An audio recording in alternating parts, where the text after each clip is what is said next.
ગાય કૂતરા બલાડા બધુંય હું તો સુધી કહું છું કે લો મારો દીકરો તો મચ્છરે નહીં મારતો. લો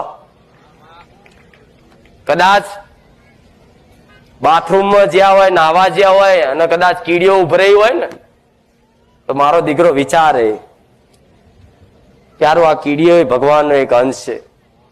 પાણી રેડીશું બધી તણાઈ જશે. તે કીડીઓ જો લગીન ના જાય ને તો લગીન મારો દીકરો નાવા ના જાય આવો ભાવ રાખે.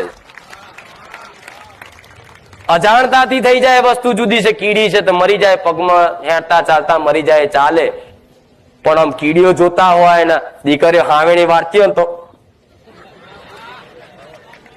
અને દુઃખ પડે એટલે ચોક કઈક વાંચે મંદિરે કીડીનું કીડિયારું પૂરવાથી પૂન મળે એટલે પછી વાંચે ને તાર કીડીનું કીડિયારું પૂરવા જાય.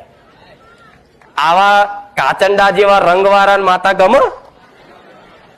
માતા પામ ખરી ને સ્વીકાર કરે કો તો આ હાથે કરીને તમે જાણો છો કે કીડીઓ છે તમારા ઘરમાં બધી બહુ આવી છે તો તમે જાણો છો કે આ મરી જશે છતાંય હાવેણી લઈને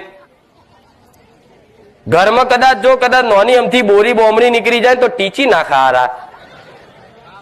ઘરમાં વંદા નીકળી જાય તો ટીચી નાખવાના. એના કરતા ચાઇના જતા રહો વંદા ખાવા મળશે. જા આ શું ખોટું? આ બધી ઝીણી ઝીણી બાબતો છે ભાવ. તમને કે આમાં શું થઈ જાય તો આમ જ ભગવાન માતાજી મળે.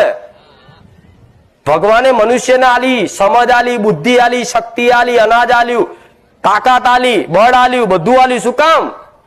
કે આવા દરેક જીવનું રક્ષણ કરે મનુષ્ય. પણ આજ રક્ષણ તો એક બાજુ, આજ મનુષ્ય ભક્ષણ કરવા માંડ્યો છે. માંસ મટન ખાવાનું, જીવો હોય એની પર અત્યાચાર કરવાનું.